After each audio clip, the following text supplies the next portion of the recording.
From the popular tried and true to unknown hidden gems, this is your guide to all things local from Malibu Farm Restaurant.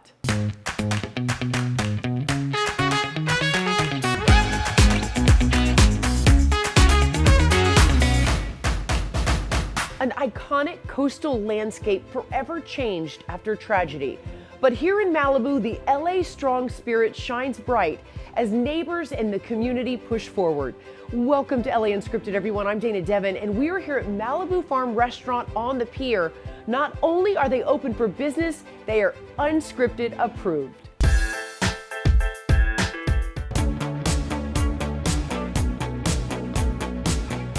Malibu Pier, of course, is a historical gem. It's been here for a long time. It has great views. I am so embarrassed to say I have never been to the Malibu Pier. So this is my first time in like 20-something years. Tell me which areas these are. All right, so at the front here, we have the Malibu Farm Restaurant and Bar. Okay. We have the patio, which is on this side. Oh, this is gorgeous. You guys, you can actually hear the waves. You can smell the ocean. You said there's dolphins sometimes? All the time, yeah. This is stunning. So on the pier, we have two restaurants. One is the Malibu Farm Cafe, which is at the end of the pier. And at the front of the pier, we have Malibu Farm Restaurant. The vibe in here is so amazing. It's like farmhouse, light, bright, airy, drenched with sun. Can you guys rent this out for special events? 100%, yes, we do a lot of events here. We would love to have big events now. Yes, I can see like a bachelorette party here, brunches, birthday parties, everything.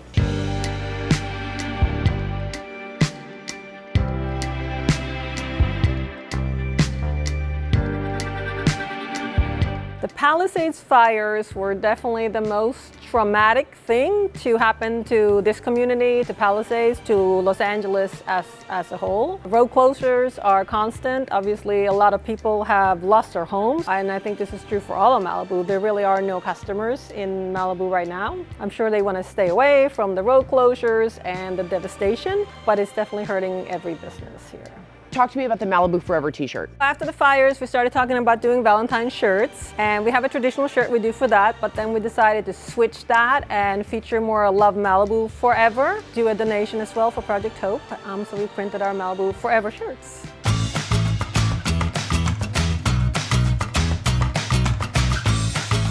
What we try to do here with our menu is introduce a healthier diet really for everybody. Even though our menu has burgers on it, every burger will come standard with a small salad. This is art. You can't eat this. We can't eat this. Well, you see, so we're all about the red. Oh, yeah? Green. Oh, yes, yes, yes, yes, go. You actually started kind of hosting things in your backyard. Yes, I was doing dinners in my backyard, and strangers on the internet could buy a ticket and they could come to my home and have dinner. And then you did a pop-up here. And then I did a pop-up on the pier, which then expanded to a 3-month pop-up. And then another restaurant actually opened here. Yeah. That went out of business, and then we took over both. The Surfers Rancheros. Why is it Surfers Rancheros? Well, because when you are at the cafe, you are looking at the surfers and you're eating huevos rancheros. So it will be the Surfers Rancheros. We do have a lot of surfers that come here for their breakfast after being in the ocean. We're adding some vegetables to make it feel a little lighter and healthier. Oh, it's mango habanero. Mm-hmm. It is a little sweet, a little spicy, and it is amazing with the eggs and the avocado and all the vegetables. Oh, wow. This is our lobster burrito, which we serve here. Lobster and egg burrito that we serve here. Just look at the size of that. This is like rib sticking delicious. Oh my God, it blows your mind. I'm not even a big burrito person, and a lobster burrito has won me over. We're definitely hoping that customers will slowly start to return. We know it's a lot for people that are still looking to find new housing, new places for their school, but as things start to settle in, we're hoping that people will come back to our beautiful city to enjoy what's out here and support the Malibu businesses. All right, from the ocean to the mountains, where is our Olivia de Bortoli?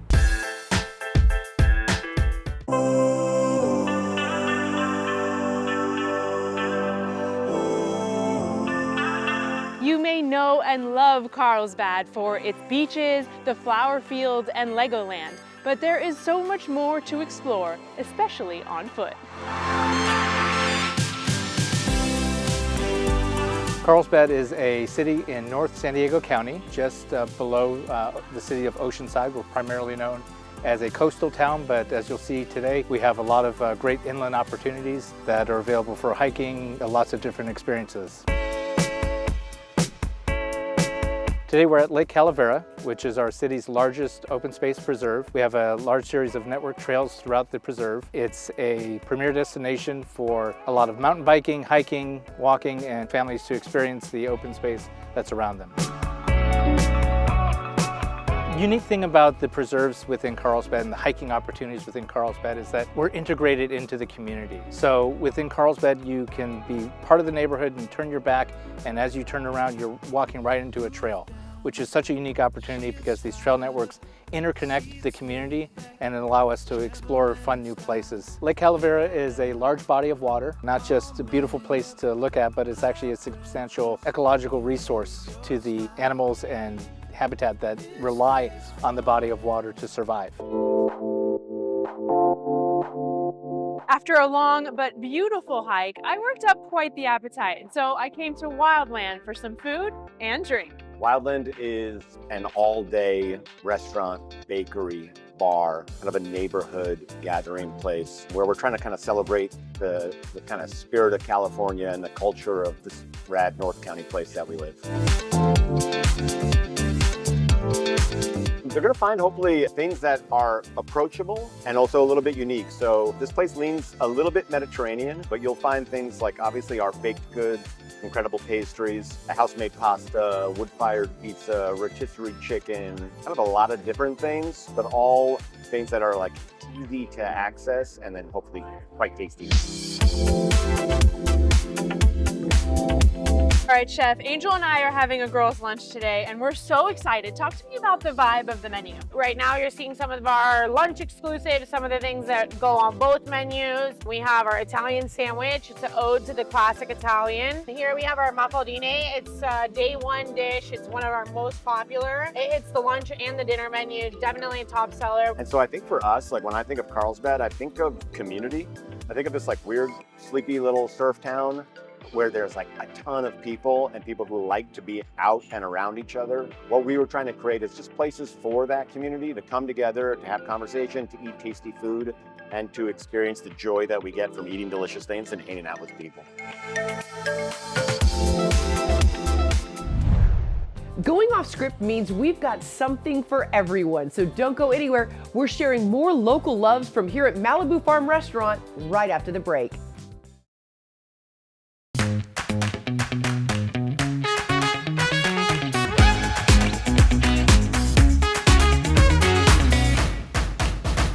A popular destination for locals and tourists for the last 12 years, the Malibu Farm Restaurant and Cafe has served up delicious organic bites and breathtaking views. Welcome to LA Unscripted, everyone. I'm Dana Devin. While Malibu residents are still trying to figure out what is next after the wildfires, this business in the Boo wants to continue to be a beacon of hope and healing. Do you think Malibu can rebuild? I think Malibu 100% will rebuild. It might look different than it was before. We might draw more traffic from the north, from the valley, and less so from obviously the Palisades, Santa Monica especially. But I think Malibu is always a special place and it will always come back in some form or the other. We love you, Malibu, and we love our local businesses. Now, what else is on the Unscripted menu? Check out this next special spot.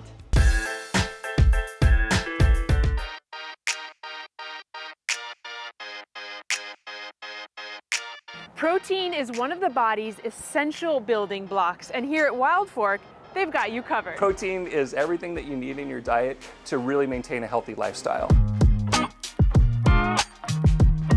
So Wild Fork is a meat and seafood market primarily, so we really are protein focused, but we also carry a huge assortment of sides, desserts, breads, everything to make a complete meal. So at Wild Fork, we use a process that's called blast freezing. So blast freezing is going to be 40 degrees below zero with high wind. It stays frozen until the customer defrosts it. So right at its peak freshness, all of the nutrition, it's locked in and it stays there through this blast freezing process until the customer defrosts it. What are some defrosting tips you have for people at home? So even with something as thick as this cut here, you can do it a couple ways. You could take this and put it in your refrigerator home. It could take up to 24 to 36 hours. We have a lot of customers who will come in and buy this item to cook the same day. So what you would do with that is it's called a cold water technique. So you drop this into your sink or a bowl filled with cold water, and you can defrost this in an hour and a half to 2 hours. So this was a concept that was developed actually by our parent company in Brazil, and they had these stores over there. They did really super well. So we brought this out here in 2020 to the US, started in Miami, of all places, and then it just rolled across the country. And it's something that people really respond to. Once a customer comes in the first time, tries the product, eats the product, sees how easy it is to really defrost the product, in addition to how great the pricing is, customers become hooked. I grew up in a French household, so this kind of exotics area is very exciting for me. I see some duck confit here. Yes, it's just a bunch of different things that most people will think are exotic, but many of our customers, this is just regular, everyday items that they grew up with, similar to you. And then we have everything from elk, we have ostrich. One of the things that a lot of our customers will find out about us first is alligator. Alligator? I've had alligator once in my life. Right now we have our 2 for Less program that's going. It's been really successful for us. With grocery prices becoming so much higher over the last year or so, it's really great value because when you buy one item, it's already at a really great price, but when you purchase the second one, it goes down anywhere from, it could be as much as $1 a pound cheaper. One of the things that we really put a lot of focus on is our service in the stores. Oftentimes what we really hear from our customers is that it's the person that they dealt with at the store even more than the product. So a lot of our employees become conversation points at the dinner table at our customers' homes. From experiences that make memories to individuals who inspire, we've got even more must shares after the break from Malibu Restaurant and Cafe.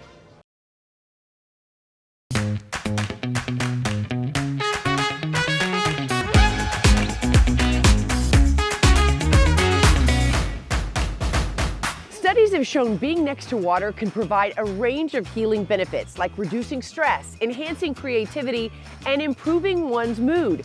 And speaking of good moods, I'm in one now. Check this out.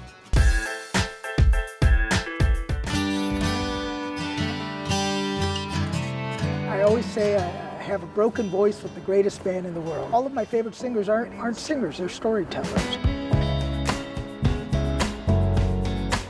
This is my 10th solo album, and I've probably written 1,000 songs, maybe a little more. I lost count in the 90s. I love country, and I love what you're wearing. Tell me about this. So this was made by Manuel in Nashville. Mm-hmm. He's, of course, the guy who put Johnny Cash in black and made Elvis's jumpsuits and dressed Marty Stewart and Dwight Yoakam and all that, yeah. And he dressed Gene Autry. And Gene Autry. Which is where we're at today, the Autry Museum. We're here at the Black Cowboys exhibit at the Autry Museum, and I saw Texas, and it reminded me that you're from Texas, Houston, right? I am from Texas, yes, I live in Houston. Yeah. So how were you exposed to country music in your family? So in our family, we had a lot of friends that would hang out there, and they'd play all kinds of music, everything from Tex-Mex to country music and rock and soul and blues, and that kind of led to the whole melting pot that I was talking about. I like to use the studio as an instrument. I like to use the console.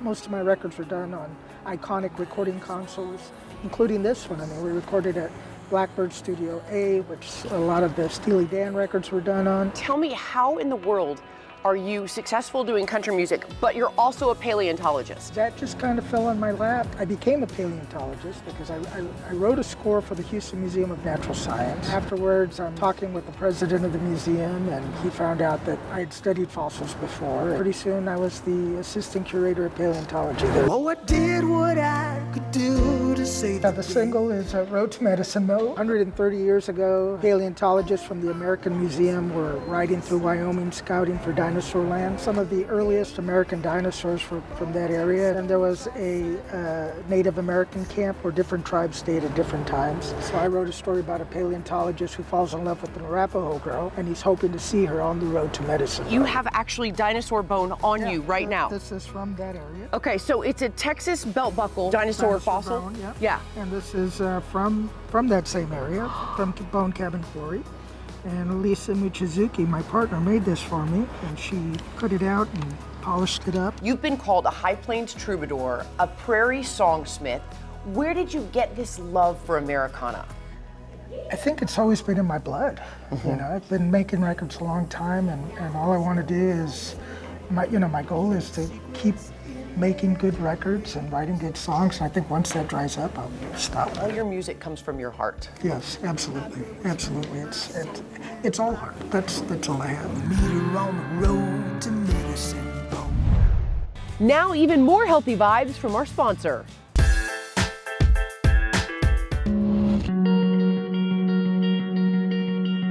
Okay, we're testing my eyes. Here we go. Your vision for far is superb. They say that the eyes are the windows to the soul, and here at Suruti Advanced LASIK and Eye Centers, they help you achieve the best vision of your life. Half of our brain mass is dedicated to vision. So that should tell you, out of all of our other senses, 50% of the brain mass is dedicated to vision. All our memories, a lot of our thinking, the way we see the world, the way we perceive the world around us, what we do, art, whatever, it comes from sight.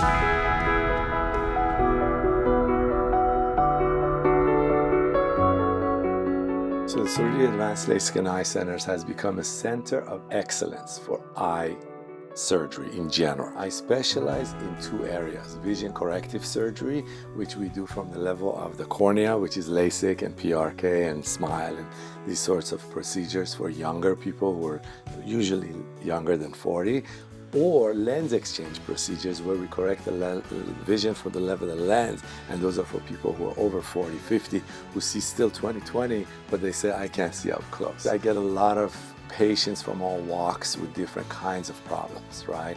But most of what I do is they come in here and they're like, I'm sick and I'm tired of wearing glasses. I hate wearing glasses. And as someone who's had LASIK myself, I had LASIK 20 years ago, I consider glasses a handicap. So we sort of correct that handicap using amazing technology. One thing that a lot of vision centers don't have is technology, and you guys have all the technology here, right? Well, they have technology, but then there's technology and then there's technology, right?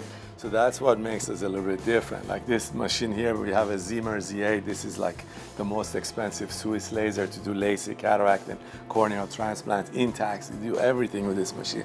It costs 3-4 times more than the next level technology. So yes, you can do it with other machines. And don't forget, a lot of people who have LASIK and something goes wrong, it's not because of the LASIK part, it's because of what they use to cut the cornea with. So that's why it's important for us to use literally the best of the best there is, because it translates into much better vision.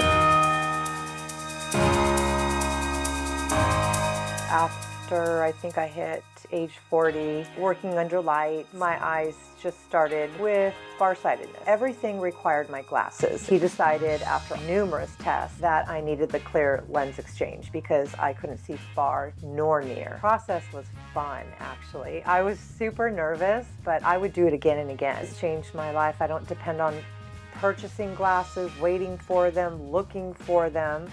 But most of all, it's given me so much confidence. But the beauty of the lens exchange surgery is that it stays the same for the rest of your life, and you never need cataract surgery. So a lot of people, let's say we do LASIK on you and you're perfect, by the time you're in your mid-60s, 70s, you're gonna end up needing cataract surgery. But with the lens exchange, and we do it on 50-year-old, 45-year-old and above, they come, they say, I see far and near, and they keep it for the rest of their lives. The better you see, the more clear your life is in general.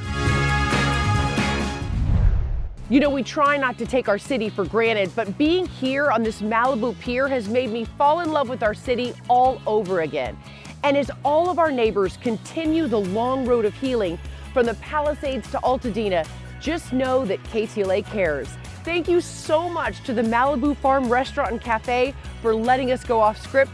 Where will we be next? You never know. Good night, everyone. Mwah.